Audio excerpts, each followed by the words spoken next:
तैयार। और यही तो चाहिए था आपने। राखी यहाँ आया तो अभी लाते आते भी बहनों ने हमारी बांधो मैंने कहा आपको बांधने के लिए ही बुलाया, थोड़ा कार्यक्रम तो हो जाने दो। कोई यहाँ तिलक लगाता, कोई कहाँ तिलक, बिल्कुल बहनें एक तरह से अपने उस आंदोलन के साथ ऐसा लगता है राखी में डुबो देंगे, ऐसा मजा आने लग गया। लेकिन मजा तो तब आता है कि बहनों ये हमारा आपका प्रेम परमात्मा जीवन बना के रखे, जीवन भर बना के रखे। और ये जो सरकार के माध्यम से आयोजन कर रहे हैं, सरकार की भावना इसमें इतनी है कि हर गरीब से गरीब बहन के भी घर में नारी सशक्तिकरण के माध्यम से शासन की सभी योजना पहुंचे। उसके घर के अंदर भी आप सबसे निवेदन करना चाहता हूं, आप भी आह्वान करना, अपने घर के अंदर बहनों के हाथ में तो यश है, केवल याद दिलाना, फालतू खर्चों को कम करवाने का भी ये संकल्प लेंगे। रक्षाबंधन केवल पवित्र धागा बांधने का तो है ही, लेकिन इसके अलावा भी नुक्ते घाटे में 13वीं में अनावश्यक पैसा लगता है, इससे बचने की जरूरत है। अपने को जिनको अपने घर से व्यक्ति गया, लेकिन जाने के बाद हमारे से गलती होती है, कई बार जमीन बेचकर भी 13वीं करते हैं, कर्जा करके 13वीं करते हैं। तो इससे बचना है, अनावश्यक पैसा नहीं लगाना। पैसा बचाए तो बहन बेटी को पढ़ाओ, बच्चे बच्ची को पढ़ाओ, आगे पढ़ाओ लिखाओ, आगे बढ़ाओ, उसमें पैसा लगाओ।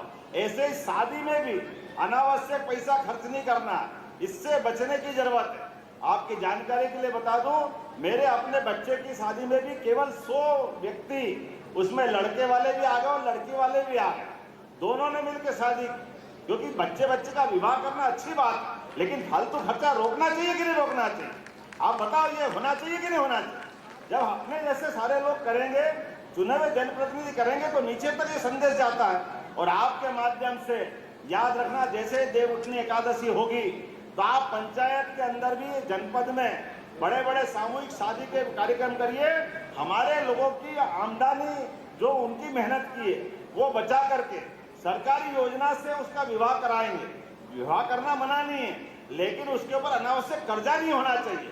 तो आज अपने बीच में रक्षाबंधन के अवसर पर यह भी हमको संकल्प लेना है कि अपने शादी ब्याह में भी अनावश्यक खर्चा नहीं करना, मौत मैयत में भी अनावश्यक खर्चा नहीं करना, और अपने बाल बच्चों को पढ़ाने के लिए जो जरूरत हो आपके माध्यम से आपके लिए भी और सरकार के माध्यम से दिलवा सकते हैं, वो सारे पैसे अपन देंगे। लेकिन भांजे भांजी पढ़े, आगे बढ़े, अपने माध्यम से हमारा जो हुआ, लेकिन बाद की पीढ़ी आगे बढ़ना चाहिए। बोला बढ़ना चाहिए कि नहीं बढ़ना चाहिए?